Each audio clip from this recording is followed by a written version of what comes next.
Okay, so Bachawadi, we will be doing this chapter of law and social justice in which हम देखेंगे कि कैसे आपका law और सोशल जस्टिस पैरेलली चलते हैं, ठीक है, they basically move on parallelly, ठीक है। आप ऐसा कोई लॉ नहीं बना सकते जो समाज के खिलाफ हो, ठीक है। और समाज किसी लॉ को बहुत ज्यादा, समाज किसी चीज को बहुत सपोर्ट करे, लेकिन अगर वो लॉ की नजरों में गलत है तो गलत है, ठीक है। So there is a very thin line between what is right and what is wrong, ठीक है। Okay, so we will go ahead with this chapter. Do you recall the story of a shirt from your class 7 book? Okay. We saw that a chain of markets links the producer of cotton to the buyer of the shirt in the supermarket. तो भाई साहब एक किसान है जो cotton उगाएगा, फिर वो भाई साहब मैन्युफैक्चरिंग यूनिट में कॉटन को लेकर जाएगा, उस मैन्युफैक्चरिंग यूनिट से कॉटन के थ्रेड्स बनेंगे, फिर कॉटन के थ्रेड से भाई साहब शर्ट पैंट जो भी है आपके कॉटन के वो बनेंगे, टी शर्ट जो भी बनना है बनेंगे, और यही चीजें आपके मार्केट्स में लॉन्च होंगी, ठीक है। So there is a entire process for manufacturing till the selling point of every article, ठीक है, क्लियर है। ओके, तो अभी इसमें buying and selling was taking place at every step in the chain. कैसे ऐसा हो सकता है? अभी समझो भाई साहब, let's say Aarav is the farmer who is cultivating cotton, who is selling the products to let's say Aditya who is the manufacturer।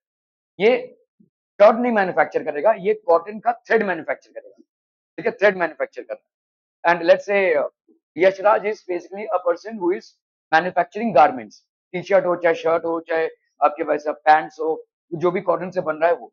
And let's say he sells it to Shivansh who is basically the last person in the retail chain. Let's say he sells it to Shivansh who is a wholesaler, wholesaler है भाई साहब। उसके बाद let's say संस्कार is the retailer, ठीक है। तो आप जब परचेज कर रहे हैं आपको लगता है भाई साहब ये आपका एंड पॉइंट है, आपने पैसे दिए वो कमोडिटी खरीदी, चाहे शर्ट हो या पैंट हो या आपका टी शर्ट हो, लेकिन उसके पहले क्या सेल्स हुए? हुए। यहाँ से यहाँ का एक सेल, यहाँ से यहाँ का एक सेल, यहाँ से यहाँ का एक सेल, और यहाँ से यहाँ का एक सेल। कस्टमर तो इनसे जाकर ले रहा है, लेकिन क्या इतने सारे तमाम सेल्स हुए हैं? Right. So it is not the first time that the product is getting sold, it has been sold many times in different forms. वहां पे कॉटन के हिसाब से सेल हुआ, यहाँ पे भाई साहब कॉटन थ्रेड के हिसाब से सेल हुआ, यहाँ पे गारमेंट के हिसाब से सेल हुआ। The formats in which the sales have happened are different, our sales have happened, ठीक है। Okay, many of the people directly or indirectly involved in the production of this, ठीक है, many people involved। there is a small farmer producing cotton, एक भाई साहब small सा farmer है जो कॉटन प्रोड्यूस कर रहा है, ठीक है। the weavers of erode or the workers in the garment factory, ठीक है, the weavers of erode or the workers in the garment factory, तो यहाँ पे आपके वर्कर्स हैं जो उस पे भाई साहब मैन्युफैक्चरिंग कर रहे हैं, ठीक है।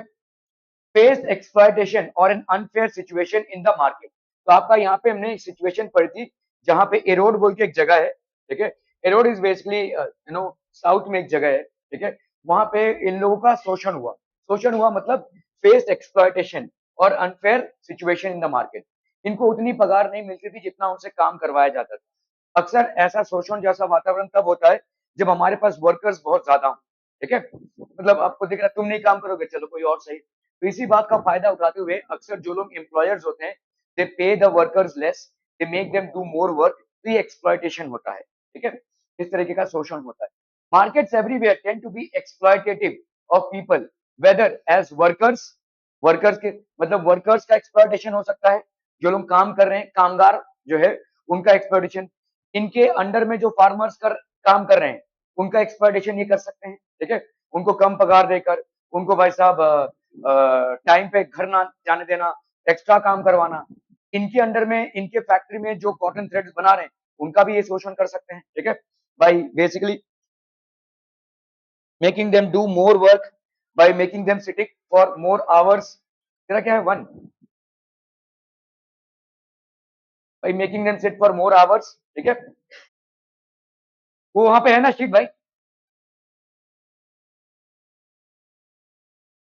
ठीक है। By making them sit for more hours, by making them sit under inhuman conditions, ऐसा हो सकता है भाई साहब वर्कर्स, ओके। कंज्यूमर्स, तो किन किन लोगों का एक्सप्लॉयटेशन हो सकता है? शोषण हो सकता है वर्कर्स का, ठीक है। जो लोग वर्कर्स हैं उनको कम पगार पे काम करवाना, उनको भाई साहब ज्यादा काम करवाना, उनको इन ह्यूमन कंडीशंस में काम करवाना। ऐसा एक फैक्ट्री है जहां पे फैन ही नहीं चलता है भाई साहब, ठीक है? ऐसा एक फैक्ट्री जहाँ पे लाइट ही नहीं है, ठीक है, इलेक्ट्रिसिटी नहीं है, करो काम भाई साहब, ठीक है? इतने ही पैसे मिलेंगे। तो इस तरीके का इनह्यूमन कंडीशंस में काम करवाना। दूसरा है भाई साहब आपका कंज्यूमर्स। कंज्यूमर्स का एक्सप्लॉइटेशन कैसे हो सकता है? हाँ, प्राइस बढ़ाकर। ओके, हाँ, आप जो बोल रहे हैं कि अरे भाई साहब ले लो ये है ऑफर, आप क्या करेंगे? मतलब समझ लो कोई चीज है 100 रुपए की, ठीक है, उसको आप बोल बढ़ा देंगे, उसका प्राइस 120 रुपए कर देंगे और फिर बोलेंगे अरे 20% का डिस्काउंट। तो कस्टमर भाई साहब सोचा अरे बाप रे डिस्काउंट में दौड़ा दौड़ा चला आएगा, लेकिन एक्चुअली में 100 रुपए में ही बेचना था आपको और आप 100 रुपए में ही बेच रहे हैं। This is not bad, this is selling tactics, that is absolutely fine. What is bad is assuring the customer of something and giving something else. ठीक है, आप बोल रहे हैं भाई साहब उम्दा क्वालिटी का है ये वो, और भाई साहब आपने कुछ और ही चिपका दिया। ऐसा बहुत बार हुआ है ना? तो आप क्वालिटी कुछ और गारंटी करते हैं लेकिन देते कुछ और है। आपके प्राइस में जो क्वालिटी आनी चाहिए, ठीक है, वो क्वालिटी आप नहीं दे रहे हैं, उससे कम में दे रहे हैं, ठीक है? तो एक्सप्लॉइटेशन, कंज्यूमर का एक्सप्लॉइटेशन होना, ठीक है, ऐसा कंज्यूमर्स का एक्सप्लॉइटेशन होना। प्रोड्यूसर्स एक्सप्लॉइट हो सकते हैं, क्या वर्कर्स एक्सप्लॉइट हो सकते हैं? बिल्कुल। कंज्यूमर्स को उल्लू बनाया हमने, ठीक है, ये एक्सप्लॉइटेशन तो काफी ज्यादा होता है पैसा, ठीक है। ओके, प्रोड्यूसर्स का एक्सप्लॉइटेशन हो सकता है। हाउ? हाउ? ओके, देखो प्रोड्यूसर ना अपना प्रोडक्ट मार्केट में डायरेक्टली नहीं बेचता है, वो किसी मिडिलमैन को बेचता है, ब्रोकर को बेचेगा। मिडिलमैन बहुत हैं, ठीक है, ये मिडिलमैन इससे प्रोडक्ट लेकर मैन्युफैक्चरर को बेचेगा। समझ में आ रहा है ये? मैन्युफैक्चरर को इतना समय नहीं कि भाई साहब मार्केट में जाकर बैठे, फिर भाई साहब किसका प्रोडक्ट देखे, अच्छा तुम्हारा क्वालिटी क्या है, तुम्हारा क्वालिटी क्या है, तुम्हारा क्वालिटी क्या है, अच्छा तुम कितने में दोगे, ये सब मांडोली करने का उसके पास समय नहीं है। वो अपने वर्कर्स को, फैक्ट्री को, इनको संभाले, टैक्स का संभाले या ये सब संभाले, ठीक है। तो उसको भाई साहब कोई ब्रोकर चाहिए जो उसको अच्छा क्वालिटी का माल अच्छे प्राइस में दे दे। तो ब्रोकर क्या करता है? ब्रोकर मार्केट में बैठता है, ठीक है। दो मतलब इतने लोग कॉटन लेकर आ रहे हैं, इतने सारे फार्मर्स, 100 तरीके के फार्मर्स हैं, 100 तरीके के कॉटन हैं, वो सबको भाई साहब देखेगा, फिर मांडोली करेगा, फिर उठाएगा माल, फिर इसको बेचेगा। ऐसा है प्रॉपर। अगर आप देखेंगे तो अभी ब्रोकर क्या करेगा, वो ज्यादा से ज्यादा मुनाफा कमाने की कोशिश करेगा, मतलब इसको कम पैसा देगा और जो मैन्युफैक्चरर है उससे ज्यादा पैसा लेगा, तभी तो उसका मार्जिन बढ़ेगा। How will he earn more? By paying the farmer less and by demanding more from the manufacturer, ठीक है। सो मैन्युफैक्चरर का एक्सप्लॉइटेशन या प्रोड्यूसर जो है उसका एक्सप्लॉइटेशन ये करेगा broker. Middle man basically will exploit the producers, ठीक है। क्या ये समझ में आ रहा है भाई साहब? तो मिडिल मैन का प्रोड्यूसर का एक्सप्लॉइटेशन। प्रोड्यूसर के और भी बहुत सारे प्रॉब्लम्स हो सकते हैं। प्रोड्यूसर का जैसे अभी समझ लो वो फार्मिंग कर रहा है, अचानक भयानक में भाई साहब बाढ़ आ गई, ठीक है, या भाई साहब गवर्नमेंट ने कोई प्रोजेक्ट निकाला वहां से, ठीक है, या पोल्यूशन काफी बढ़ गया, ये सारी चीजें भाई साहब उसके क्रॉप्स को इम्पैक्ट करेंगी। That is how the exploitation of the producer can happen, ठीक है। प्रोडक्टिविटी को जो भी इम्पैक्ट करे, जिस भी लेवल पे करे, उसको हम बोलेंगे एक्सप्लॉइटेशन, ठीक है। To protect people from such exploitation the government makes certain laws. तो इस तरीके के एक्सप्लॉइटेशन या शोषण से बचाने के लिए गवर्नमेंट कुछ लॉज बनाती है। These laws try to ensure that the unfair practices are kept at a minimum in the markets. तो अनफेयर प्रैक्टिसेस हम मिनिमम में रखते हैं एट द मार्केट्स, ठीक है। Let us take a common market situation where the law is very important. A common market situation. This is the issue of workers' wages. तो अभी समझ लो भाई साहब वर्कर्स के वेजेस का इशू है, ठीक है। This is the issue of workers wages, ठीक है, समझ में आ रहा है? लेट्स से वर्कर का wages. Private companies, contractors, business persons normally want to make a much profit as they can. तो जितने भी आपके प्राइवेट कंपनीज हैं, कॉन्ट्रैक्टर्स हैं, बिजनेस पर्सन हैं, they generally want to make as much profit as they can. ज्यादा ज्यादा भाई साहब प्रॉफिट बनाना चाहते हैं, ठीक है। In the drive for profit they might deny workers their rights and not pay them wages. जैसे मैं आपको बता रहा हूं, आप प्रॉफिट कैसे बढ़ाते हैं? दो तरीके से, एक आपके खर्चे कम करके और एक आपका सेल बढ़ाकर, ठीक है। दो तरीके से आप अपने प्रॉफिट को बढ़ाते हैं। बोल रहे हैं कौन सा? हाँ, ब्राजील का मैप चाहिए? ठीक है, मैप वगैरह रखो, बाद में देता हूँ।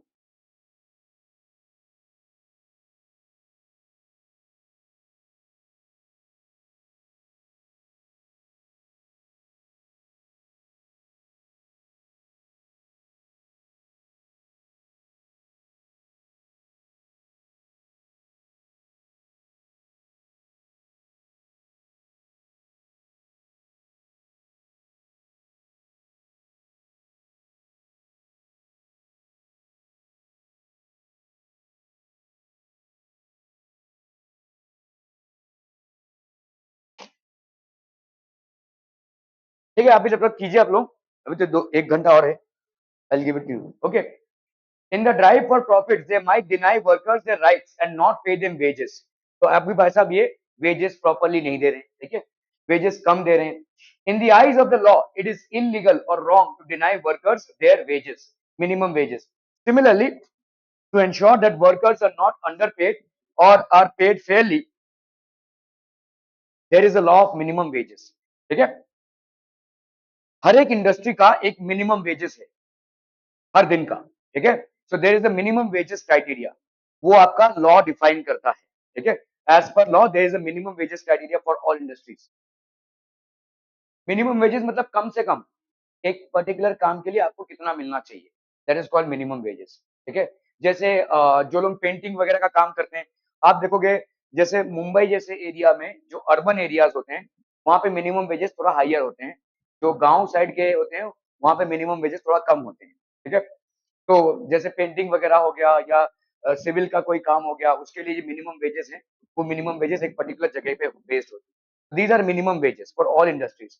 अभी जैसे कोई हथौड़ी छेनी से काम कर रहा होगा और कोई सॉफ्टवेयर डेवलपमेंट कर रहा होगा, दोनों सेम काम नहीं है, तो ऑब्वियसली दोनों के वेजेस भी सेम नहीं होंगे. समझ में आ रहा है, दोनों के मिनिमम वेजेस भी अलग अलग होंगे.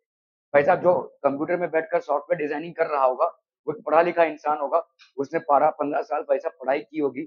या समझ लो भाई साहब जो हॉस्पिटल में बैठकर कोई डॉक्टर किसी पेशेंट को ट्रीट कर रहा होगा, उसका मिनिमम वेज और एक, देखो अगर आप डॉक्टर के पास जाएंगे तो नहीं नहीं करके 300, 350, 400, 500 रुपए का फीस है उसका, एक विजिट का. एक विजिट में आप उसका कितना समय लेंगे, 20 से 25 मिनट ज्यादा.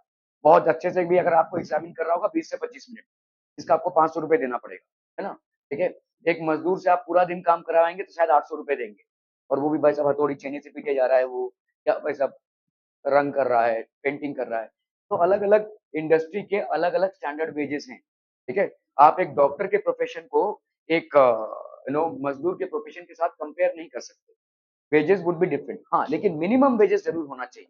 मिनिमम वेजेस, ठीक है. हर एक इंडस्ट्री का एक मिनिमम वेजेस है, जिसके नीचे आप पे करेंगे तो वो अनलॉफुल है, लेकिन जनरली यही चल रहा है. मिनिमम वेजेस के नीचे ही लोगों को पे किया जा रहा है. काम करना है करो, आगे बढ़ो. काम तुम अगर नहीं कर सकते कोई दिक्कत नहीं है, मत करो. तुमको थोड़ी ना कनपट्टी में मैंने बंदूक रख के काम करवाना है, मत करो. दूसरा कोई करेगा, दूसरा राजी हो ही जाता है, ठीक है. आप कभी लेबर चौराहे पे गए हैं? ये लेबर चौराहा क्या होते हैं, अगर आप देखोगे टूरबे वगैरह जैसे ऐसे बहुत सारे एरियाज होते हैं जहाँ पे अगर आप जाओगे तो लोग ऐसे खड़े रहते हैं कि उनको कोई काम मिल जाए. बहुत बड़े उसमें खड़े रहते हैं, कोई पेंट का डब्बा वब्बा लेकर सब खड़े रहते हैं, कारपेंटर वगैरह. These people are standing in order to get paid, ठीक है, एज मिनिमम वेजेस. तो वहां पे जाते हैं, आप हायर करते हैं और फिर चले जाते हैं. That is how things are. Okay, a worker has to be paid not less than the minimum wages by the employer. तो एम्प्लॉयर से कम पैसा मिनिमम वेजेस उसको चाहिए. A worker has to be paid not less than minimum wages. The minimum wages are revised upwards every few years. तो आप देखोगे minimum, जैसे हमारे भाई साहब खर्चे बढ़ रहे हैं तो हमारा पगार भी बढ़ रहा है ना. So the minimum wages are revised every few years minimum wages are revised. The law in minimum wages is meant to protect workers, is meant to protect workers. जो law है minimum wages का, that is meant to protect workers. There are also laws that protect the interests of producers and consumers in the market, ठीक है. These help ensure that relations between three parties, ठीक है, worker, ठीक है, फिर आगे आपका consumer and then your producers. तो वर्कर, कंज्यूमर और प्रोड्यूसर, इनके बीच में भाई साहब तालमेल बनाए रखता है ये मेन वेजेस, ठीक है. तो आपका जो वेजेस है मिनिमम वेजेस, वो इन तीनों के बीच में तालमेल बनाए रखता है. भाई साहब अगर पगार, अगर प्रॉपर पैसा इसको नहीं मिलेगा, ये कॉटन क्यों उगाएगा, कुछ और ही उगाएगा भाई साहब. अगर इसको भाई साहब प्रॉपर पैसा नहीं मिलेगा तो ये काम क्यों करेगा, ठीक है. कंज्यूमर, अगर इसको अगर आप जो चीज 100 रुपए की है वो 1000 रुपए में बेचोगे तो क्यों क्यों लेगा वो, ठीक है. तो ये जो है आपका मिनिमम जो है चल रहा है साइकिल का, हर हर लेवल पे ये मिनिमम का साइकिल चलता है. It is very important to ensure a smooth flow, ठीक है, to ensure a smooth flow. Are governed in a manner that is not exploitative. तो ये सारे जितने भी हैं they are governed in a manner that is not exploitative, ये exploitative ना हो.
ओके, सो यार govern in a manner that is not exploitative. Exploitative मतलब शोषण ना हो, इस तरह से इसको गवर्न किया जाए। ठीक है, हर लेवल पे शोषण ना हो, इस तरह से स्मूथली काम चले। Okay, but merely making laws is not enough. The government has to ensure that these laws are implemented. तो गवर्नमेंट को ये लॉ को ठीक से इम्प्लीमेंट करने के लिए प्रोसेस इनिशिएट करना पड़ेगा। ठीक है, but merely making laws is not enough. सिर्फ लॉ बना दिया तो ही काम नहीं चलेगा, आपको वैसा पूरा प्रोसेस देखना पड़ेगा कि वो हर जगह पे इम्प्लीमेंट हो रहा है। This means that the law must B enforced. Enforce मतलब क्या होता है? लॉ को लागू करे लोगों के ऊपर। ठीक है, नियम है तो नियम को लागू करे। आपके स्कूल में नियम है कि भाई साहब आप जो भी है शर्ट वगैरह अंदर टक इन करके स्कूल जाएंगे, आप बाहर निकाल के वैसा वैसे टाइम में आके घूम रहे हैं। ठीक है, तो अगर कोई टीचर आपको नहीं बोल रहा है कुछ, या कोई अथॉरिटी आपको कुछ भी नहीं बोल रही है, तो आप ऐसे ही करेंगे ना। लॉ बनाना और डायरी पे लिखना एक बात होती है, लॉ को चलाना दूसरी बात होती है ना। तो इसका मतलब लॉ को बना तो दिया है इन लोगों ने, लेकिन इन्फोर्स नहीं कर रहे हैं। The law is not getting enforced on the student, the discipline is not getting enforced on the students. Are we clear? तो ये दोनों चीजें इंपॉर्टेंट है, लॉ बनाना भी इंपॉर्टेंट है और लॉ को इन्फोर्स करना भी। ठीक है, the government has to ensure that these laws are implemented. This means that the law must be enforced. Law को इन्फोर्स करना बहुत जरूरी है। ठीक है, enforcement becomes even more important when the law seeks to protect the weak from the strong। ठीक है, enforcement और भी ज्यादा इंपॉर्टेंट हो जाता है when the law seeks to protect the weak from the strong, weak को स्ट्रॉन्ग। ठीक है, for instance to ensure that every worker gets fair wages, the government has to regularly inspect work sites and punish those who violate the law। जितनी भी कंपनियां वगैरह हैं वहां पे ये लोग विजिट करते हैं टू इंश्योर। आज की तारीख में विजिट की जरूरत नहीं है। क्यों? ये जो आपका भाई साहब ये कंपनी प्रेमाइसेस होता है, यहाँ पे प्रॉपर्ली जाकर आपको विजिट करना पड़ता है। ठीक है, ताकि देखना पड़ता है कि लोगों को सही से पगार मिल रही है कि नहीं, मिनिमम वेजेस पे लोग हैं कि नहीं। आजकल ये जरूरत नहीं पड़ता। क्यों? हाँ, आप आपको जो सैलरी मिल रही है वो रिकॉर्ड हो रहा है ना। गवर्नमेंट देख रहा है कि आपको कितनी सैलरी मिल रही है। ठीक है, क्योंकि उस सैलरी पे ही आपका टैक्स भी कटता है। अगर आप कहीं पे जॉब कर रहे होंगे तो आपको किसी टैक्स ऑफिस में जाकर अपना टैक्स नहीं जमा करना पड़ता है। आपको जो पगार मिलती है वो टैक्स कटने के बाद ही मिलती है। जैसे ही टैक्स कटा तो हमको आइडिया हो जाएगा कि आपको कितनी पगार मिली, आप किस इंडस्ट्री में हैं, तो वो सब का सब कैलकुलेट हो जाएगा। ठीक है, सो अभी तो जाने की जरूरत नहीं है, लेकिन पहले के जमाने में लोग जाते भी थे गवर्नमेंट ऑफिस से। ठीक है, who punish the law when workers are poor और powerless, the fear of losing future earnings और facing reprisals often forces them to accept low wages। तो कभी कभी शोषण कब होता है? जब भाई साहब आपको दिख रहा है कि आपके तरह बहुत हैं, तो आपको भाई साहब आपने अगर काम नहीं किया तो कोई दूसरा कर लेगा, वो पैसा मिल जाएगा उसको। इस तरीके का जगह होता है, और ज्यादा करके मेहनत मजदूरी वाले में संख्या ज्यादा है। क्या है, हथौड़ी पीटना है, हथौड़ी तो कोई भी पीट लेगा भाई साहब। ठीक है, उसके लिए पढ़ाई की तो जरूरत है नहीं, मेहनत मशक्कत का काम है भाई साहब। ठीक है, इसके लिए बहुत लोग हैं। तो इसीलिए ज्यादा करके शोषण इन जगहों पे होता है। इन जगहों पे इसलिए होता है क्योंकि इनको अपने राइट्स के बारे में मालूम नहीं होता है, अपने संवैधानिक जो उनको राइट्स अधिकार मिले हैं इनके बारे में उनको नॉलेज नहीं होता है, अनपढ़ गवार लोग होते हैं। इसीलिए इनका शोषण ज्यादा होता है। काम करना है करो, नहीं तो आगे बढ़ो, ऐसा है। ठीक है, इतने पगार पे काम करना है करो, इतने घंटे काम है करना है करो, वरना आगे बढ़ो। ठीक है, तो इनको मजबूरन वो कर, मतलब एक्सेप्ट करना पड़ता है, they have to accept it. ठीक है, तो ये हो जाता है, यहाँ पे आपका शोषण होता है। Employers know this well and use their power to pay workers less than the fair wage. Fair wage मतलब क्या है? आपका मिनिमम वेज। ठीक है, फेयर वेज क्या है? आपका किसी भी इंडस्ट्री का मिनिमम वेज है। इससे भाई साहब एम्प्लॉयर्स उसको कम देते हैं। शोषण का क्योंकि जितना कम हमारा खर्चा होगा उतना ज्यादा प्रॉफिट होने की संभावना होगी। Are we clear on this one people? ठीक है, okay. In such cases it is crucial that laws are enforced through making. ठीक है, तो law enforcing and upholding these laws. ठीक है, तो लॉ को बनाना पड़ेगा, enforcing and upholding these laws. ठीक है, control the activities of individuals or private companies so as to ensure social justice। To control the activities of individuals or private companies so as to ensure social justice। तो individuals और private companies को वैसा control करना। ठीक है, many of these laws have their basics in the fundamental rights guaranteed by the Indian Constitution। ठीक है, बहुत सारे laws ऐसे हैं जिनका fundamental rights are guaranteed by the Indian Constitution। For instance, the right against exploitation says that no one can be forced to work for low wages और under bondage. ठीक है, तो किसी को भी भाई साहब लो वेजेस में काम कराना, ठीक है, right against exploitation says that no one can be forced to work for low wages और अंडर बॉन्डेज। ठीक है,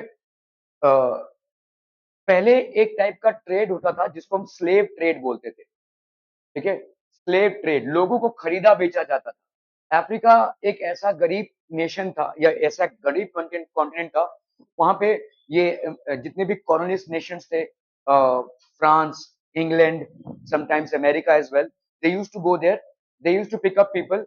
मतलब बाजार बैठता था, चीजें खरीदारी होती थी, मतलब फल फूल नहीं, लोगों की खरीदारी होती थी, लोग बेचे जाते थे, ये लेबरर्स होते थे, और इनके पैर में बेड़ियां डाल दी जाती थी, ताउम्र इनके पैर में बेड़ियां रहेंगी और इनसे काम करवाया जाएगा।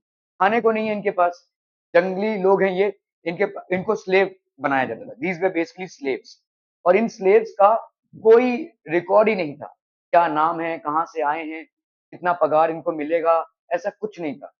ठीक है, इनको भाई साहब अपने सेठ के पास काम करना पड़ेगा, शायद एक दो टाइम का खाना दे दे, बस ये काफी है, और काम कराते रहेंगे कराते रहेंगे कराते रहेंगे। ऐसा स्लेव ट्रेड था पहले के जमाने में, बहुत पहले के जमाने की बात कर रहा हूँ। ये स्लेव ट्रेड अबॉलिश हुआ। ठीक है, ये इसको हम बॉन्डेज लेबरर्स बोलते थे, बॉन्डेड लेबरर्स। आज की तारीख में भी आपका ये जो बॉन्ड है, ठीक है, for instance the right against exploitation से no one can be force to work for low wages और अंडर बॉन्डेज। बॉन्डेज मतलब क्या है, आपसे सही करा लिया मैंने कि भाई साहब आप एक साल मेरे साथ ही काम करेंगे, ऐसा कुछ नहीं होता है। आप जब कल, आज की तारीख में मतलब आप कहीं पे काम करने जाएंगे, तो हो सकता है आपसे ऐसा बॉन्ड साइन कराएं, वो फालतू है, वो सिर्फ प्रेशर क्रिएट करने के लिए, क्योंकि by law you can not be bonded. जिस दिन आप चाहें उस दिन वॉकआउट कर सकते हैं अपने कंपनी से या अपने वर्क से। if you feel that you have got a better opportunity, if you feel that you don't like to work there, you can walk out the very same day, the very same hour, आप walkout कर सकते हैं। हाँ, ऐसा नहीं हो सकता कि समझ लो आप डॉक्टर हैं, किसी हॉस्पिटल में काम कर रहे हैं और भाई साहब पेशेंट का ऑपरेशन कर रहे हैं और अचानक बोलते हैं कि नहीं अभी मैं जा रहा हूँ, ऐसा नहीं बोल सकते। ठीक है, that has to be finished, वो काम करके जाना पड़ेगा आपको। लेकिन आप कभी भी क्विट कर सकते हैं, आपके ऊपर कोई बॉन्डेज वाला सीन नहीं रह सकता। हालांकि लोग बोलते हैं आप तो बॉन्डेड हैं, आपके ऊपर हमने बॉन्ड साइन किया है आपके साथ, ये सब नहीं होता, ये गलत चीजें हैं। मतलब ये सिर्फ अफवाह है कि आपके ऊपर बॉन्ड है, ऐसा कुछ कंपल्शन आपका नहीं रहेगा, लीगल कंपल्शन नहीं रहेगा। ठीक है, अक्सर आप जब आप जॉब करने जाएंगे तो बड़ी बड़ी कंपनियों में ऐसा रहेगा, we have to sign a bond for 2 years for 3 years। ठीक है, मेरे यहाँ पे सर पढ़ाते हैं 12th स्टैंडर्ड में, बायोलॉजी पढ़ाते हैं। तो एक एजुकेशन कंपनी है, मैं उनका नाम नहीं लूंगा, बड़ी कंपनी है बेसिकली। ठीक है, और उन्होंने एक्चुअली बैजू से, ठीक है, और उन्होंने उनसे उनका इंटरव्यू जब लिया, तो इंटरव्यू में हमको ऐसा मतलब लोगों को पढ़ाना पड़ता है, डेमो लेक्चर, तो वो उनके सर लोग ही रहते हैं, मतलब स्टूडेंट्स नहीं रहते हैं, उनके सर लोग ही रहते हैं, वही क्वेश्चंस करते हैं ये वो, और देखते हैं आप कैसा पढ़ा रहे हैं। तो वो सिलेक्ट हो गए, और उनको बोला कि ये आपका 1.5 लाख रुपए पगार रहेगा, ये वो सब कुछ है, लेकिन आपको बॉन्ड साइन करना। तो वो था, आपको बॉन्ड साइन करना पड़ेगा, 2 साल तक आप कहीं और काम नहीं कर सकते, you will have to only work with us, आप कहीं और काम नहीं कर सकते। तो ये ऐसा, अगर कोई आप पे बोल भी रहा होगा ना और आपने साइन कर भी दिया रहेगा, तो भी आप पे कोई केस नहीं बन सकता, तो भी आप पे कोई केस नहीं बन सकता। He was selected in Byju's but he said no I will not sign a bond, तो उन्होंने नहीं किया। खैर, यहाँ पे मैं आपको ये बोल रहा हूँ कि कोई भी आपको बॉन्डेड, आप अपनी स्वेच्छा से काम करने जा रहे हैं, आप अपना टैलेंट या स्किल एग्जिबिट करेंगे और वो आपको आपकी पगार देंगे, that is how it goes, you can not be forced to labour. समझ में आ रहा है? स्लेव ट्रेड एंड हुआ, उसके लिए बहुत क्रांति हुई भाई साहब, बहुत लोगों ने बहुत कुछ लिखा, फिर सोशल रेवोल्यूशन हुए, ठीक है, आंदोलन हुआ, फिर जाकर स्लेव ट्रेड बैन हुआ। Slave trade was a very pathetic trade. यहाँ पे मतलब कौन, अभी देखो उस टाइम पे कोई रिकॉर्ड नहीं रहता था, लोगोग उठाकर लेकर आते थे, ऐसे शिप्स में भर भर कर लोग लेकर आते थे। ये जितने भी आपके एडवांस नेशन थे उस टाइम पे, इंग्लैंड हो गया, फ्रांस हो गया, देन अमेरिका हो गया, ये सब भाई साहब भर भर के ये स्लेव्स अफ्रीका से लेकर आते थे अपने कंपनियों में, अपने फैक्ट्रीज में काम कराने के लिए। ऐसा पैरों में उनकी बेड़ियां होती थी, हंटर मार के काम कराते थे, जैसे जानवर से काम कराते वैसे ही। तो स्लेव ट्रेड बहुत दिनों तक चला और बहुत ही मनहूस वाक्या है हमारे ह्यूमैनिटी का, ठीक है? एक ह्यूमन दूसरे ह्यूमन को स्लेव की तरह नहीं, जानवर की तरह ट्रीट कर रहा है, ठीक है? और मतलब ऐसा कुछ नहीं कि आपका 7 या 8 घंटा ही काम है, जब चाहा तब काम करवाया, ठीक है? और खाने को देते थे बस। तो अभी वो लोगों की हालत इतनी खराब थी अफ्रीका में कि उन लोगों ने मान लिया कि चलो ठीक है, जो दे रहे हैं भाई साहब वही हमारे लिए काफ़ी है, ठीक है? Just one moment. अरे यार! ये क्या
okay, for instance right against exploitation said that no one, कोई तो भाई साहब एकदम मस्त में गोबर काट के आया है, केक को काट के एकदम वो वाला बास ही आ रहा है जैसे ही एंटर करो तो, ठीक है?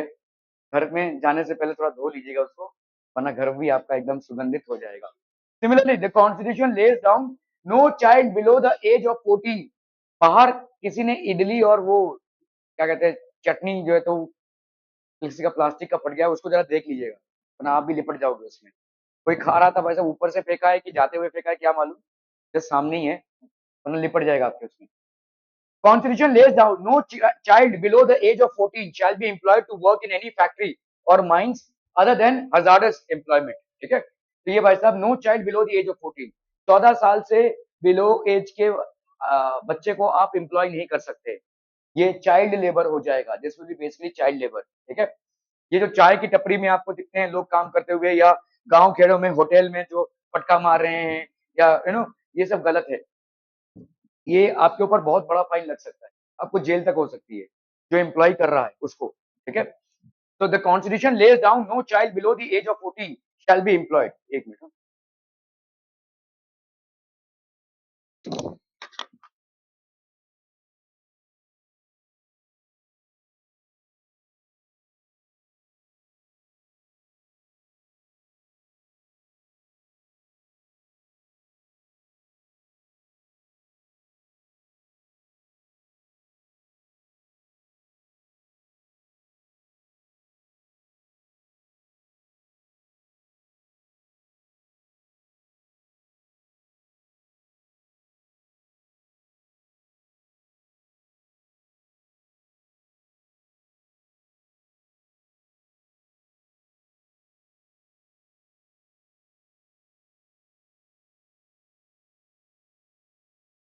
The Constitution lays down no child below the age of 14 shall be employed to work in any factory or mines other than hazardous employment. There are some of the questions that this chapter will now to explore. How are these laws played out in practice? To what extent do they address the concerns of social justice? According to the 2001 census, over 12 million children in India aged between 5 and 14 work in various occupations, including hazardous ones. Hazardous ones मतलब जिसमें serious health hazard हो सकते हैं, serious health problems हो सकते हैं, ऐसी industries, chemical factories में, ठीक है, या ऐसे जगहों पे जहां पे पॉइजनस गैसेस निकलते हैं, ठीक है, जहां पे हेल्थ को खराब होने की बहुत ज्यादा संभावना है, ठीक है, इस तरीके के जगहों पे वैसा भी लोग एम्प्लॉयड है, ठीक है, हजारस जॉब्स, ठीक है, दे आर एम्प्लॉयड इन हजारस। In October 2006 the government amended the child labour prevention act, banning children under 14 years of age from working as domestic servants or as workers in dhabas, restaurants and tea shops. ठीक है, तो in 2006 government amended the child labor prevention act, ये child labor prevention act को उन्होंने amend किया, banning children under 14 years of age, जो 14 साल के नीचे थे, ठीक है, from working as domestic servants और working in dhabas, restaurants, कहीं भी। तो आप, लेकिन ये चल रहा है अंदर ही अंदर भाई साहब, चल रहा है। डोमेस्टिक सर्वेंट्स मतलब समझते हैं, घर के कामकाज के लिए आप जब रखते हैं, ठीक है, और वर्किंग एज डोमेस्टिक सर्वेंट्स और as workers in dhabas, restaurants, tea shops etcetera, government ने बैन कर दिया है वैसे, ठीक है, okay. It made employing these children a punishable offence, ये भाई साहब एक पनिशेबल ऑफेंस बन गया, ठीक है। Anyone found violating the ban must be penalized with a punishment ranging from a jail term of 3 months to 2 years and or a fine of 10,000 to 20,000. So jail term plus fine. ठीक है? Anyone violating these laws. Government के inspection होते ही रहते हैं, और वैसे भी अगर ढाबा होबा कहीं पे भी आपने एम्प्लॉय किया रहेगा तो पता चल ही जाएगा ना भाई साहब, देखिएगा ही। अगर घर में भी आपने किसी बच्चे को एम्प्लॉय करके रखा है काम काज करने के लिए, तो पड़ोसी बोल देंगे भाई साहब। तो these things are never hidden, और अगर ये पता चलता है, that can actually amount to a jail term or a heavy fine. The central government has asked state governments to develop plans to rescue and rehabilitate children who are working as domestic servants. अभी मुद्दा ये है कि ये जो बच्चे हैं, ये वाकई में बहुत गरीब फैमिली से होंगे, इनके फैमिली वालों ने इनको छोड़ दिया है कि भाई साहब कुछ कमा ले, हमारे हमारा भी भला हो, तेरा भी, है ना। तो ऐसे सिचुएशन में जब ये बच्चे यहाँ पे एम्प्लॉयड हैं, इनको चलो आपने बचा लिया, लेकिन इनका आगे क्या करेंगे? चलिए, जो ओनर था उसको आपने पनिश कर दिया, जेल भेज दिया, उसको फाइन लगा दिया, लेकिन how are you managing these people who were working there? जो यहाँ पे काम कर रहे थे, उनका तो खर्चा पानी चल रहा था ना। गलत है, लेकिन उस गलत तरीके से ही खर्चा पानी तो चल रहा था। अभी तो आपने वो भी बंद कर दिया, मतलब ओनर भी गया जेल में और ये इसकी नैया भी डूब गई। तो गवर्नमेंट को पैरेलली एक और कार्यक्रम चलाना पड़ता है, ठीक है। तो जो भी लोग या जो भी बच्चे ऐसे डोमेस्टिक सर्वेंट से रेस्क्यू होते हैं, उनको अलग आश्रम में भेजा जाता है, उनका भरण पोषण के लिए, ठीक है। तो develop plan to rescue and rehabilitate, rehabilitate मतलब रिहैबिलिटेशन सेंटर्स में भेजा जाता है, जहां पे उनको शिक्षा या जहां पे उनको खाने पीने का कार्यक्रम बना रहे, ठीक है। So that is how it is done. To date, only 3 state governments, namely Maharashtra, Karnataka and Tamil Nadu, have published these plans. Problem ये है कि आज तक सिर्फ इन्हीं लोगों ने, इन्हीं स्टेट गवर्नमेंट्स ने इन प्लान्स को पब्लिश किया है। Maharashtra, Karnataka and Tamil Nadu have published these plans to rehabilitate these children who were rescued from being child labor. ठीक है, चाइल्ड लेबर से जिनको रेस्क्यू किया गया। Even today, more than a year after this law was passed, 74% of children, child domestic workers are under the age of 16. अभी भी लेकिन इतनी बड़े पैमाने पे भाई साहब अंडर द एज ऑफ 16 है, ठीक है। क्लियर है भाई साहब? Are we clear on this one? आगे क्या सर? सर आगे क्या? नहीं बात किया क्या हमसे? नहीं। तो अभी उन लोग काम कर रहे हैं क्या?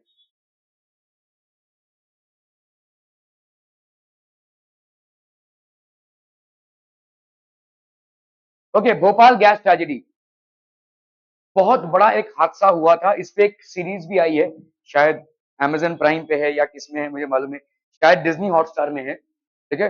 भोपाल गैस ट्रेजेडी, भोपाल एक जगह था मध्य प्रदेश में जहां पे एक यूनियन कार्बाइड की फैक्ट्री थी, ठीक है।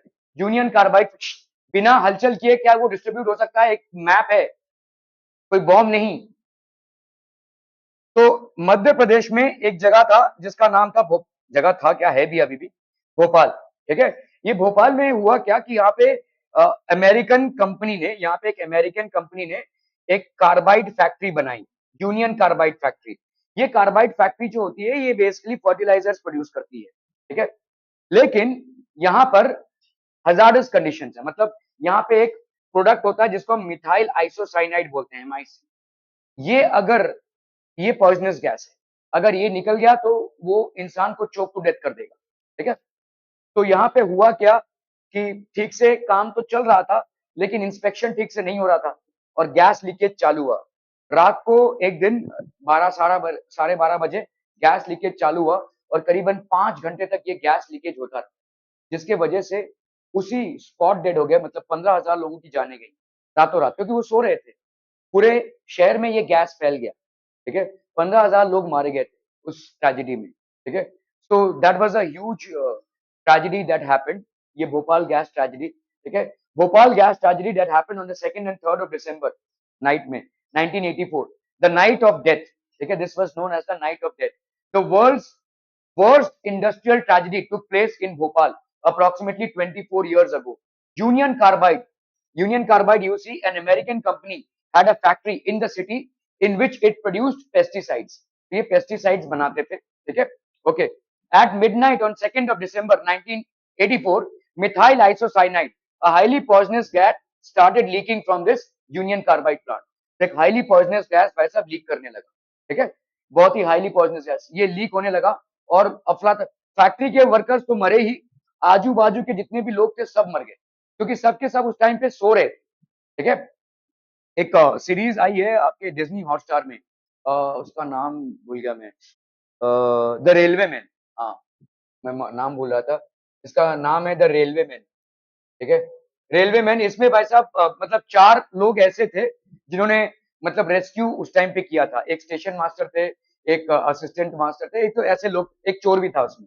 ठीक है, तो इन सब लोगों ने मिलकर बहुत सारे लोगों की जान बचाई थी उस रात को। ठीक है, उसकी कहानी है बेसिकली रेलवे मैन। ये डिज्नी हॉटस्टार पे आया हुआ है, ये आप चाहे तो देख सकते हैं। लेकिन अभी ये जब घटना घटी थी तब हम लोग मतलब ऑलमोस्ट एकदम स्कूल में थे, और ये वर्ल्ड की सबसे बड़ी इंडस्ट्रियल दुर्घटना थी। ठीक है, एक रात में 15,000 लोगों का मारे जाना, मतलब लाशों का पहाड़ बिछ गया था। और कहानी यहाँ तक खत्म नहीं हुई। ये जो गैस लीकेज हुआ, इस गैस लीकेज से बहुत सारे लोगों में परमानेंट डिसेबिलिटीज हो गई। कुछ लोग परमानेंट तरीके से अंधे हो गए। ठीक है, जो प्रेग्नेंट औरतें थी, उनके जो बच्चे पैदा हुए, दे वेर एक्चुअली फिजिकली और मेंटली डिसेबल्ड, फिजिकली और मेंटली डिसेबल्ड पैदा हुए। ठीक है, सो ये सारा हुआ भाई साहब, ये हाँ,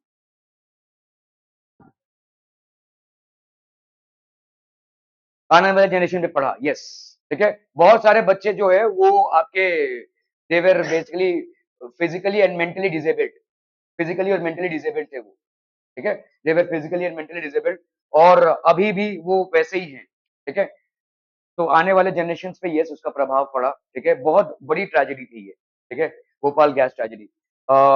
गवर्नमेंट ने कोशिश की, लेकिन कितनी ही कोशिश कर सकते हैं इसमें हम, मतलब अगर कोई फिजिकली और मेंटली डिसेबल, जो बंदा था, जो ओनर था यहाँ का, उसको उन्होंने अरेस्ट किया, लेकिन बाद वाले दिन छोड़ दिया और वो भाग गया, अमेरिका में ही भाग गया, उसको कोई ट्रायल नहीं हुआ, वो अपना नेचुरल डेथ ही मरा। ठीक है, there were no trials against him. So once a person basically leaves the country, you cannot do much about it. ठीक है, so ये एक बहुत बड़ा हादसा था अपने आप में। Remembers Aziza Sultan, a survivor, at about 12:30 a.m. I woke to the sound of my baby coughing badly. तो मतलब जब ये गैस इनहेल करने लगे तो बहुत जोर से लोगों को कॉफ आने लगा, लोगों के आंख से आंसू आने लगे, आंखों में जलन पैदा होने लगी। It was basically getting choked to death. ठीक है, किसी को समझ में नहीं आ रहा था। In the half light I saw the room was filled with white cloud, a white cloud. ठीक है, कोहरा भर चुका था। I heard people shouting run run, क्योंकि देखो लोगों को समझ में नहीं आ रहा ना। अभी देखो इस टाइम का मतलब ऐसा मौसम है कि कोहरा छाता ही है। लोगों ने सोचा भाई साहब कोहरा है, लेकिन ये गैस है किसी को नहीं मालूम ना। जब people were gasping for breath and people were choked to death, then they started running. ठीक है, माय आईज वेर बर्निंग।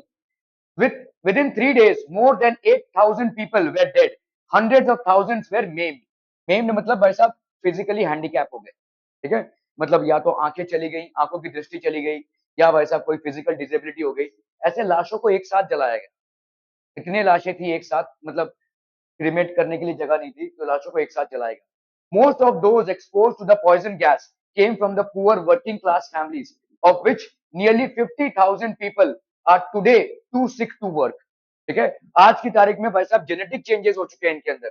50,000 लोग आज भी भाई साहब they are too sick to work. ये भाई साहब देखिए जेनेटिक चेंजेस हो गए इनके अंदर। ठीक है, उस टाइम पे इनहेलेशन से जेनेटिक चेंजेस हुए हैं, आज की तारीख में भी अनफिट टू वर्क है, unfit to live a normal life. ठीक है, that's how things are. Among those who survive, many develop severe respiratory disorders, eye problems, and other disorders. Children develop peculiar abnormalities, like the girl in the photo. Peculiar abnormalities मतलब अजीब growth रुक गया, ठीक है, मतलब mental retardation, ये सारी चीजें हो गई। ठीक है, सो एक अजीब सा एनवायरमेंट हो गया। Members of the Union carbide employees union protesting, ये प्रोटेस्ट कर रहे हैं। Gas victims with the gas relief minister, उस टाइम पे ये सब गैस विक्टिम्स हैं। Accidents are common to construction sites, yet very often safety equipment and other precautions are ignored. तो जितने भी आपके कंस्ट्रक्शन साइट्स में सेफ्टी इक्विपमेंट्स को हम जनरली इग्नोर कर देते हैं। एक्चुअली में ये हेलमेट का पहनना, ये सब पहनना ये कस्टमरी है, ये पहनना बहुत जरूरी है। ठीक है, लेकिन अक्सर हम इन वायलेशंस को कर बैठते हैं, जिसकी वजह से बहुत बड़ी मात्रा में दुर्घटनाएं हो जाती हैं। The struggle for justice goes on. ठीक है, bags of chemicals lie strewn around the Union Carbide plant. ठीक है, ये आपके केमिकल के बैग्स हैं और ये ऐसे ही पड़े हुए हैं भाई साहब। ठीक है, ये किसी को भी इंपैक्ट कर सकते हैं, लेकिन ऐसे ही पड़े हुए हैं। Are we clear on this one people? ठीक है, if we are to understand the events leading to Bhopal disaster, we have to ask why did the Union Carbide set up its plant in India? पहली बात कहूं क्या, क्योंकि यहाँ पे भाई साहब चीप लेबर मिलता है, लेबर आपका चीप है ना। वहां पे अमेरिका में इस फैक्ट्री को सेटअप करने जाएंगे, लोगों को भाई साहब बहुत बड़ी पगार देनी पड़ेगी, और वहां पे ऐसे हजारस कंडीशन में आप लेबर को एम्प्लॉय नहीं कर सकते हैं। बहुत सेफ सिक्योर कंडीशंस, मतलब आपका जो प्लांट होगा वो बहुत सारे सर्टिफिकेशन से जाएगा तब जाकर अप्रूव होगा। यहाँ पे धनाधन अप्रूव हो गया उसका प्लान। ठीक है, सेफ्टी मेजर्स नहीं लिए गए। Okay, what is a worker's worth? ठीक है, what is a worker's worth, एक वर्कर की वजूद क्या है? ठीक है, what one reason why foreign companies come to India is for cheap labour. एक भाई साहब का ये है कि यहाँ पे चीप लेबर मिलता है, तो that is the reason that Union Carbide factory had set up its plant in India.